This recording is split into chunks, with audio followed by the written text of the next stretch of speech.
I think it's fair to say it's been a tumultuous year in your neighborhood, and obviously the big headline is that the Taliban are back in power in Afghanistan. Do you think that has enhanced or diminished Pakistan's security? Frankly, it depends how responsibly the international community plays the future. We have a situation in Afghanistan. I'm sorry I have to object to your opening. You're presenting this as if Pakistan was behind this and it's Pakistan's doing. We didn't aid and abet anybody. There was a policy employed by the US and others who were in Afghanistan. That was always a failing policy. The only country that kept saying you will not find a military solution to this problem was Pakistan. Our advice was not heeded to. We kept saying negotiate from a position of strength. We weren't listened to. We were blamed. We were scapegoated. And the result is in front of you. So first of all, I want to be clear. The facts should be what they are. No, actually, wounded Taliban fighters were treated in medical centers inside Pakistan. So if that doesn't represent long-term assistance, I'm not sure what does. Stephen, I just hope one day the West introspects. Because if the West doesn't, or any country doesn't, we're going to end up in the same cycle again. Pakistan was not the one that brought the war to Afghanistan. Pakistan is the principal victim of this war. We didn't have suicide bombings in our country before 9/11. Since 9/11, over 80,000 casualties of Pakistanis, which the West just likes to wish away. Over $150 billion lost in the economy, 3.5 million internally displaced people, millions of Afghan refugees. You think we are mad that we would be abetting something that is bringing this kind of disaster to my country? So, I think we've got to be real. Yes, these accusations came, and we kept explaining to the world that the reason the Kabul government keeps saying this is that they are corrupt, incompetent, and Western taxpayers' money is being misused. Nobody listened to us. That narrative was brought by the West, and today there is an embarrassment where Western taxpayers are asking their government on where the money went. We had no interest in the way this war went on, the disaster and the casualties that we faced, and the way it ended. We are the country, by the way, we are the country, Stephen, that has been recognized by the US and UK and others for facilitating the Doha peace process, the end point of which should have been a genuinely inclusive government. It was because the Afghan president decided to up and leave his country. It was because the army that was trained never fought, that the end result was what it was. So please stop blaming Pakistan. جی ہمایوں صاحب، میں آپ ہی سے جاننا چاہوں گی کہ طالبان تحریک کی حمایت کا الزام ہمیشہ پاکستان کے سر رہا. ملا عمر کے دور سے بھی الزامات لگتے رہے، پھر طالبان جب برسر اقتدار آ گئے تو پھر بھی یہ کہا گیا کہ پاکستان کا اس میں ہاتھ ہے.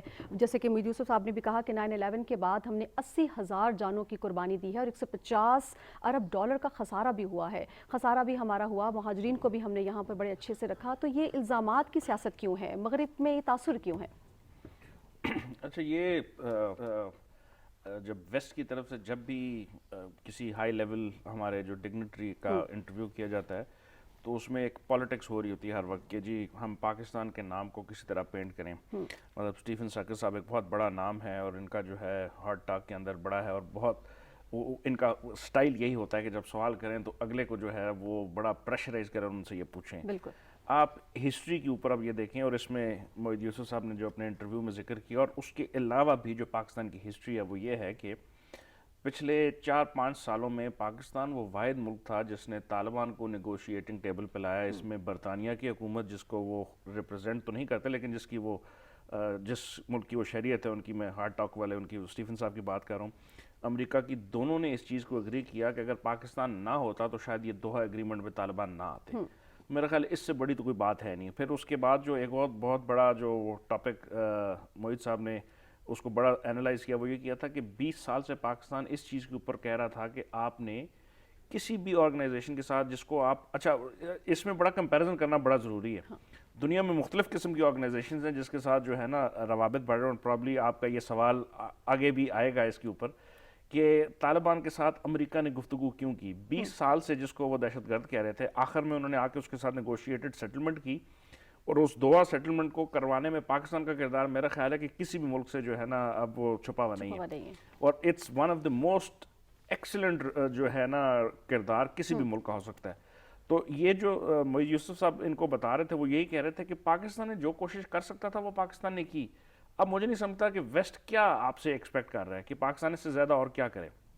اس کے بعد ان کی جو کیبنٹ ہے، اس کے پہلی کیبنٹ اگر آپ کر لیں 26 کی اور بعد میں 36 اور آپ میرے خیال ہے 40-47 ہو چکے ہیں، آدھے سے زیادہ کیبنٹ وہ ہے جس کو امریکہ نے یا یو این نے، یونائٹڈ اسٹیٹس نے ڈیزگنیٹڈ ٹیررسٹ لسٹ کے اندر ڈالا ہوا ہے. آپ نے دوحہ ایگریمنٹ کر کے ان کے ساتھ ایک معاہدہ کیا، آپ نے آدھے سے زیادہ ان کی جو ہے کیبنٹ اس کو سینکشن کے اندر رکھا ہوا ہے.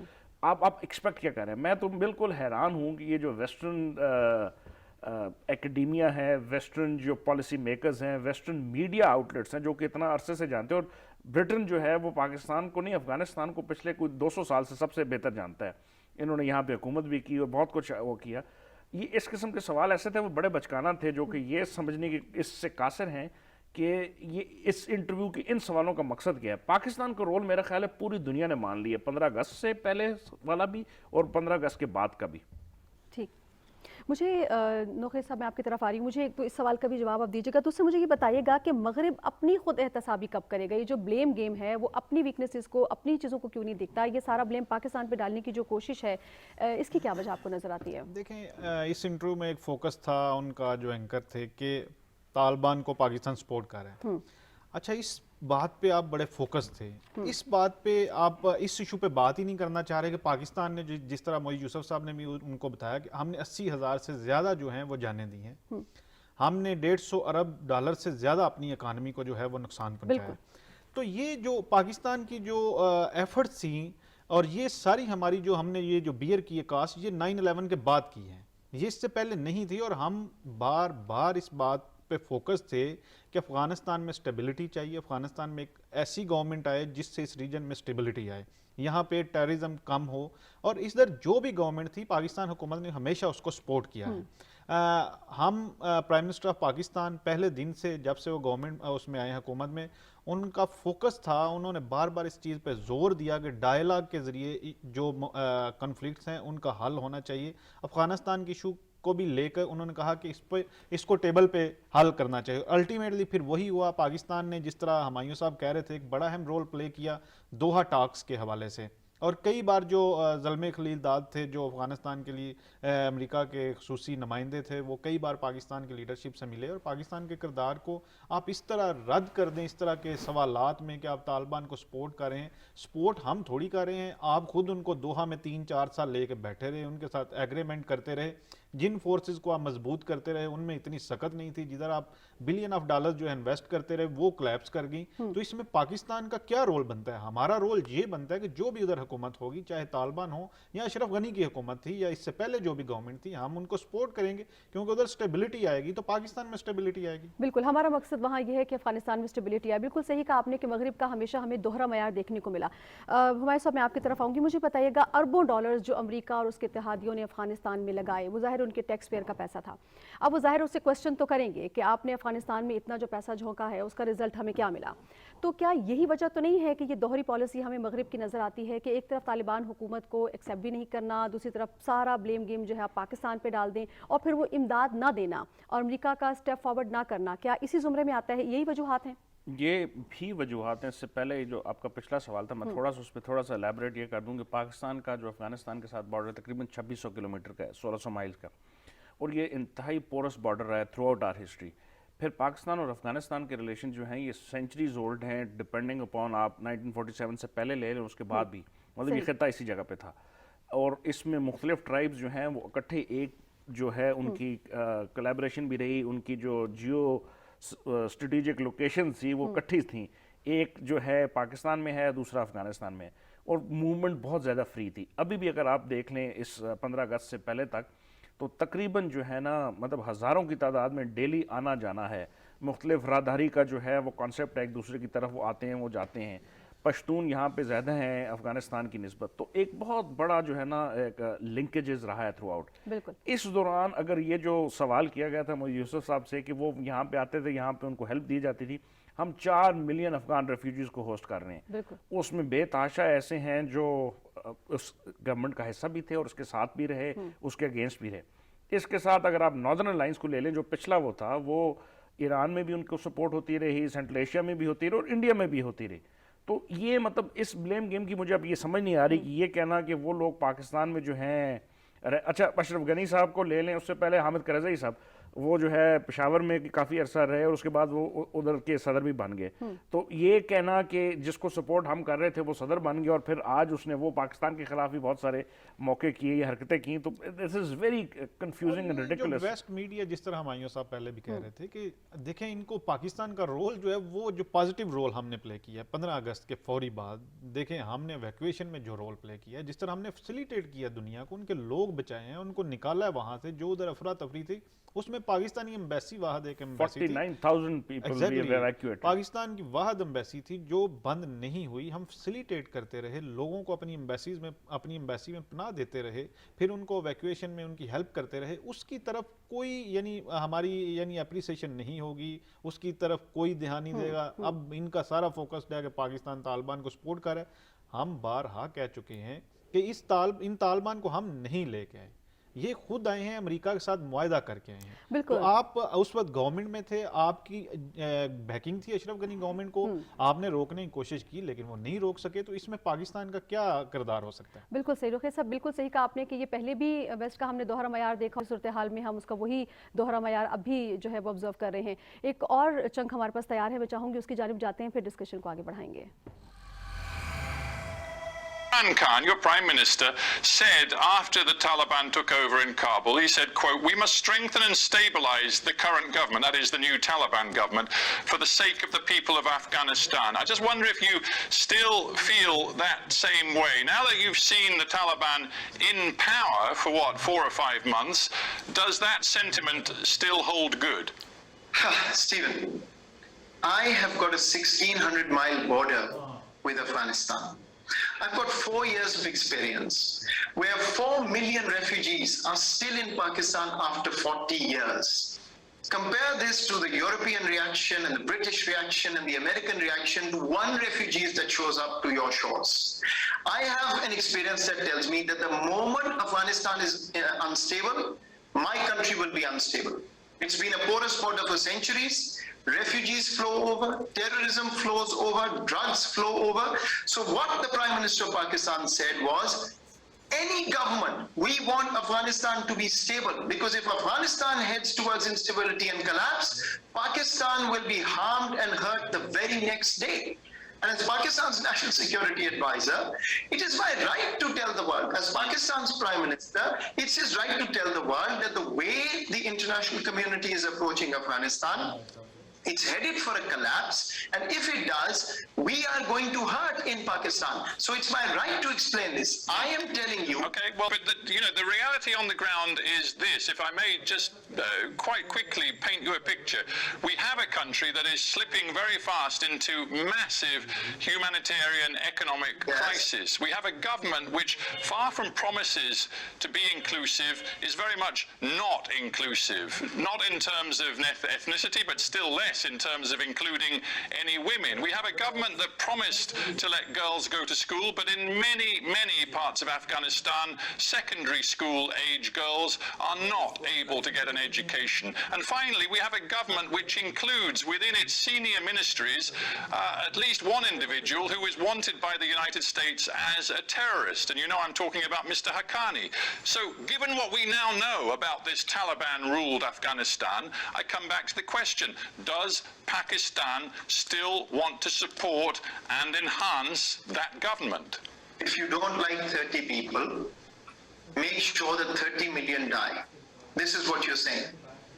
Just understand the connotation of what you're saying. I'm not here to defend the Taliban. The world should go and have a conversation with them. Our message to the Taliban is identical to what the world is saying. More inclusivity, human rights for all, no terrorism from Afghan soil. This is what we want. Why would I want anything else for people of Afghanistan than what I want for my own people in Pakistan? So that's not up for debate. The issue, Stephen, is something different. You talk about facts on the ground. Let me tell you the facts. The UNDP head in Afghanistan says this is the worst economic crisis and humanitarian disaster we have ever witnessed. Quote, end quote. 22.8 million people are facing acute food shortage. 70% are apportioning food. 1 million children are acutely malnourished. That's the reality I have to deal with in Pakistan, because if this goes on any further, I am going to have a serious refugee problem. I am going to have a situation where international terrorist organizations are going to get more space. But leave this aside. Pakistan is the country that helped more than anybody else. 49,000 people evacuated from Pakistan of 75 countries. We have created a land and air bridge to Afghanistan, asking the world to channel whatever aid they want from us, free of cost. But no money can be brought. The UN is crying, the ICRC is complaining. Why are we doing this with the Afghan people? First answer is you should recognize the state of democracy in this country, that the judge calls in the prime minister, goes and gets grilled, and now Stephen Sacks has the opportunity to ask me. That's the state of democracy. I'm proud of that.